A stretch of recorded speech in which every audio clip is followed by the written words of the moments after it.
What if I told you that weight on Zwift doesn't matter? Wouldn't that be great? But I can also tell you the exact opposite, that by carrying those extra kilos you're significantly hindering your performance, more than you can actually offset with your training. But which one is it? I was wondering exactly that, so I decided to test it all. And the test I'm going to do is actually quite simple. I'm going to ride 4 routes on Zwift. One flat, one long climb, one long descent, and then a course that has a little bit of everything and is sort of representative of what you might encounter during your average Zwift race.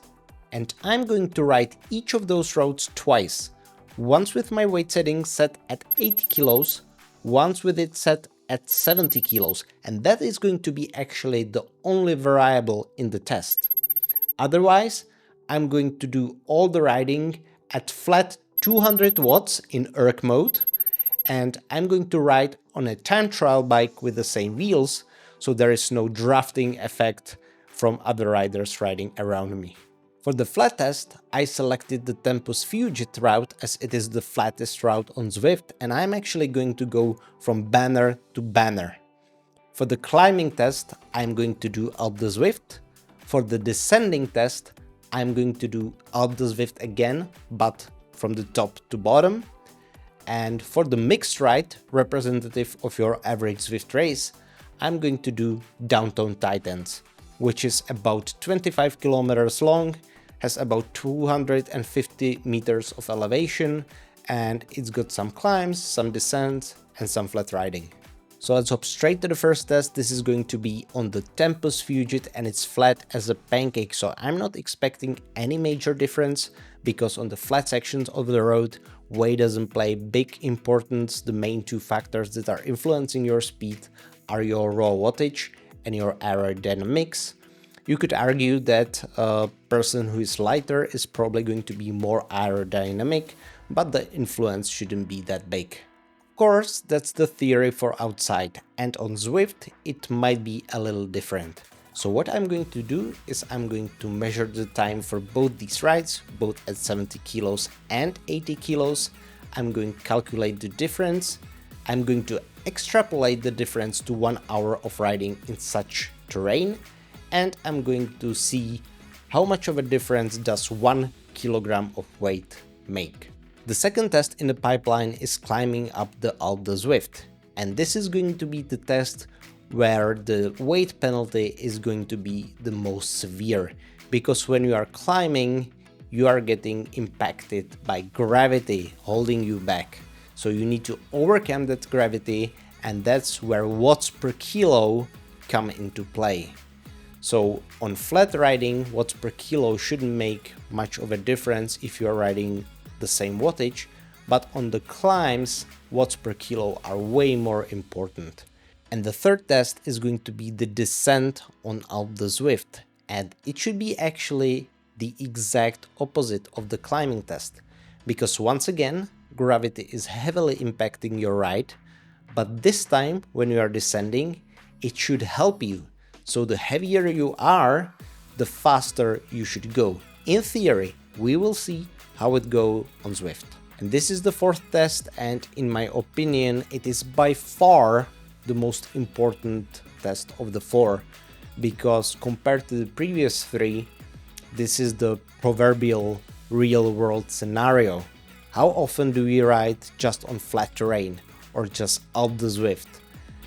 Sometimes, but probably not very often, but we do courses like this every single week when racing. So if you are negatively influenced by your weight on courses like this, you can be sure that your extra weight is significantly hindering your performance. And now it's time to compare the results. The first ride was the flat one on the Tempus Fugit, and the time difference was 41 seconds, which extrapolated to 1 hour of riding on such terrain equals difference of 1 minute and 41 seconds. For 1 kilogram of weight, that makes a difference of 10 seconds over a 1 hour long ride.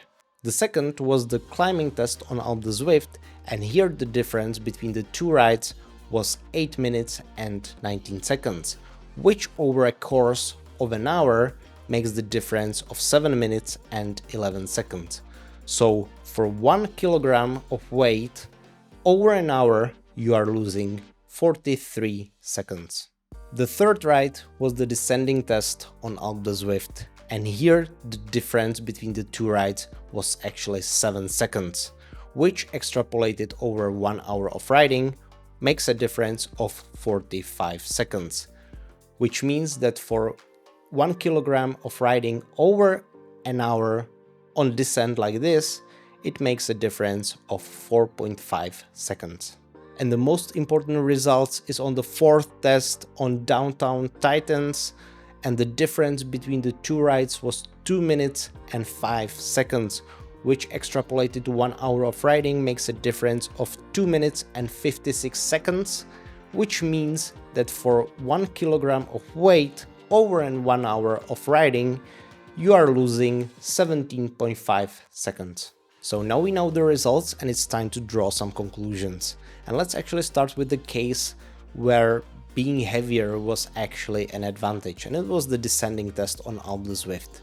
We found out that over 1 hour of riding, for each kilogram of weight, you are gaining 4.5 seconds, which honestly is nothing.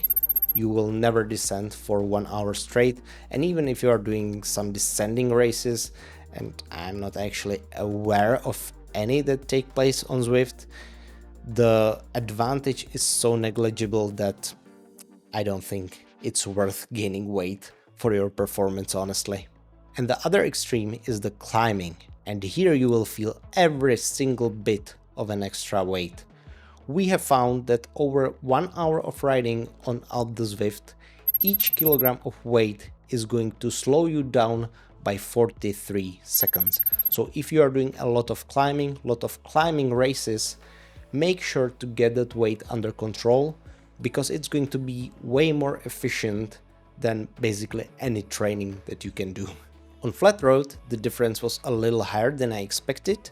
You can expect to lose about 10 seconds for each kilogram of weight for 1 hour of riding on route like Tempus Fugit.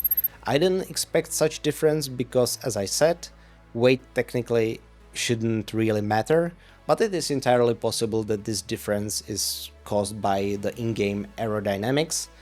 But it's something to keep in mind that even on really flat courses, weight does make a difference. Now let's circle back to the most important test of the four, the one on Downtown Titans. Here we have found that over 1 hour of riding in such terrain, 1 kilogram of weight is going to slow you down by 17.6 seconds. And that's actually way more than I expected. And it is sort of motivation for myself to really get that weight down, because basically losing 3 kilograms of weight makes a minute of an improvement on your average ZWIFT race. But there is one thing you should all keep in mind, and that is that every weight loss should be done very carefully, because if it's not, you are not going to lose fat, you're going to lose muscles. And firstly, that's very unhealthy. And secondly, if you are losing muscles, you are also losing raw power, raw watts. So even though you are pushing the weight down, your performance isn't improving. So always do the weight loss correctly, maintain good nutrition, and lose as many kilos of fat as you can. That's going to be my goal for the coming months. For me, that's going to be by far the best way to improvement, and I hope it will for you as well. As you could have seen in these tests, it is really worth it. Not only for your health, but also for your performance. Ciao!